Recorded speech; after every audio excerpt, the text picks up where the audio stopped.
pues todo esto no me lo esperaba y muchísimas gracias a todos por estar, por oír mi historia y a mis compañeras, que se lo agradezco un montón, y a todos mis compañeros. Pues sí, al final el trabajo se ve recompensado y hay muchos obstáculos por el camino. Para los hombres hay muchos, porque yo tengo compañeros que han peleado lo mismo que nosotras y muchos incluso que no lo han conseguido después de tantos años, porque esto es así, esto al final es un esfuerzo y una lotería.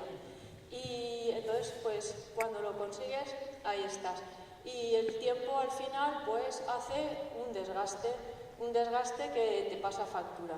Pero bueno, sigues adelante y se van solucionando todos los problemas, igual que al final los bomberos somos capaces de ir solucionando casi todas las situaciones, pues no queda más que seguir y ilusionarte por algo. Y me he pasado 13 años ilusionada en ser bombera y ahora pues llevo 1 año y medio ilusionada en volverme a subir al camión y ya queda poquito.